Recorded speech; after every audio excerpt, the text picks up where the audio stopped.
This is another part of the series where I'm going to show you some ways you could be using Google Sheets equations, and this is a little bit more fun of a way. So I'm also an esports coach, so one thing I like to do is create spreadsheets for all of our matches, keep track of our scoring.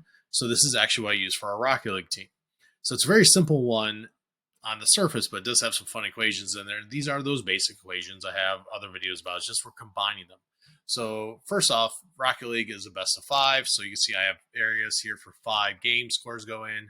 We play 3 players on each team, so I can write their names here. Player 1, player 2, player 3. I'm going to leave those blank for right now. Then, of course, I have our name here.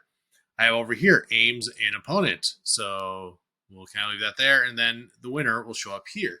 Now, the way this works is pretty simple. So let's say my players score goals. There we go. And you can see it's summing it up down here. So this is a simple sum equation. So it's just adding up those 3 scores, get my total scores. I need to manually put in the opponent's score. Oh, look at that. We win because 6 is greater than 4. And that's what this equation pretty much is doing. It's comparing these two scores. And if our score is greater, we get a W. If our score is less, like say I put a 0 in for here, we get an L. And the way it works is pretty simple. So I'm summing up these, and that is greater than 0. So actually, what's summing up right now is this cell to this cell. And the reason why I'm doing that is I don't want this to fill in until there's actually some scores recorded. So it's just a way to make it look nicer until that point.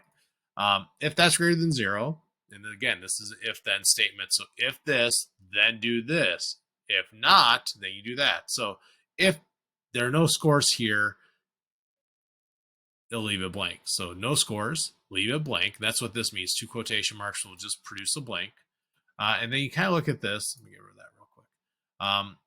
The if then statement is if this, then do this. And now this is where it's going to look at, is this B6 greater than D6? If it is, that's a W. If not, it's an L. So we'll just enter on that again. And you know what? I'm a little petty. We're going to win. All right, so we got a win here. And you look over here, it's actually keeping track of that. So it's going to keep our overall scoreboard here. And it's just doing count. It's just counting if. So count if this cell, this cell, this cell, this cell, and this cell for W's. If there's an L, obviously our opponent is going to get that. So it's just counting up how many W's it sees. And here it's counting up how many L's it sees. Very simple way of doing this. So let's do game number 2. So let's say my players get 2 goals each. All right, adds up to 6. We'll say the opponent got 5. Boom. Now we're winning 2-0. And then we go into game 3. Now I want you to see what happens when I do this, and especially look for the winner tab. I'm going to score 3, 1, 1. Oh, and this opponent only scored 2 goals. Hey, that's 3 W's. Best of 5. We're the winners. So the way this works is pretty simple. Again, this is adding up the W's. This is adding up the L's. Then this cell here is just going to say when one of these is at 3 or more, it's going to figure out who's higher. So in this case here, let's look at that equation here. So if H2 being this cell here, is greater than equal to, so if you haven't done a greater than or equal to sign, you just pretty much do the greater than and then the equal sign, to 3, then you're going to put in aims. So let's exit this again. So if this is 3 or more, it's going to put aims. And then we go back to that equation.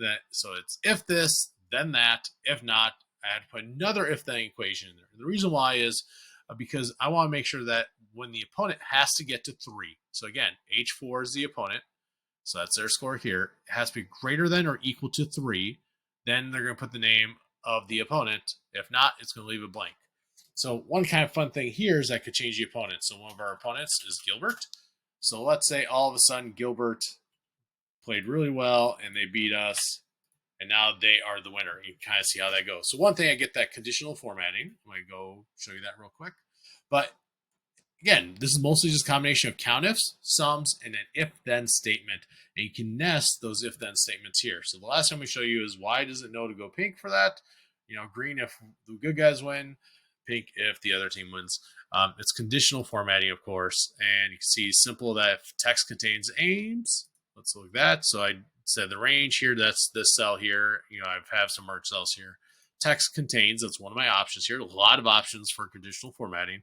And just if it's aims, it's going to be green. And I did pretty much the same thing. Text contains. And here I did equal to F4 because I want to put the name in F, right? I want to put the name in here, F4, which is the upper left part of this whole cell. I want to go to red. My simple way, red, green. You can put whatever colors you want there. You put your team colors, you put the opponent team colors. It doesn't really matter. You get a whole palette to pick from and even custom. So that's a fun little thing. The equation for the sheet in there, so you can play with it. If you want to make your own copy, modify as you need to go. Just the main thing to look at is do not modify the cells that have equations in. If you're just trying to use this, if you're trying to play with it to see how you can do the various things, play around, test it out, see what you can do.